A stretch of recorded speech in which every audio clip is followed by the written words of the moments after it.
السلام علیکم نوی ویډیو سره تاسو خلکلی وایو امید لرم چې تاسو ټول به روغ خوشحاله وئ ژوند په مزو کې به وئ سندرغاړي کې پایت شاه د مرګ په هکله باندې یو بل نوی وخم پیغام رامخې ته شوی دی چې سندرغاړي کې پایت شاه باچا ورور فواد باچا د اجمل په هکله یې ټول حقیقت راښکاره کړی دی وایي زموږ دشمندارو کې پایت شاه ډېر بېدردۍ سره قتل کو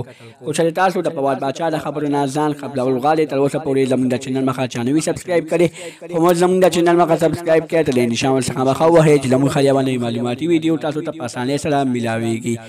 ثوابی کې سندرغاړي کې پایت شاه د جمعې جمعې نه بعد ډېر زیات بېدردۍ سره قتل شوی و چې په موټرسایکل باندې دوه کسان سپارو په هغې کې به فایرینګ وشو په فایرینګ سره د جومات مخې ته ډېر بېدردۍ سره قتل شو دوستانو چې د هغې په هکله باندې ډېر زیات بیانونه راغلي وو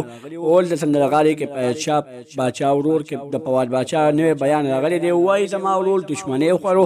زه پښتنو ته د یو خواست کوم چې تاسو هېڅکله دښمني مه کوئ په پښتنو کې نن سبا دښمني ډېره زیاته عام شوې ده په ځمکه باندې دښمني په دیوال باندې دښمني په هر څه باندې دښمني تاسو لږ ساره وکړئ دښمني مه کوئ دښمني یو خاندان نه بلکې خاندانونه ختموي دښمني چې یو ډول شروع شي بیا د ختمېدو نوم نه اخلي بیا به په یاره باندې ګرځئ د دې نه ښه ده چې تاسو په هغه وخت کې دماغ ځان نه ساره کوئ او سوچ وکړئ دا به زموږ نننۍ ویډیو که زموږ دا ویډیو هم خوښه شوي وي زموږ د چینل مخه سبسکرایب کړئ ته د نشان څخه مخه ووهئ چې زموږ خلیوانې معلوماتي ویډیو تاسو ته په اسانۍ سره میلاویږي.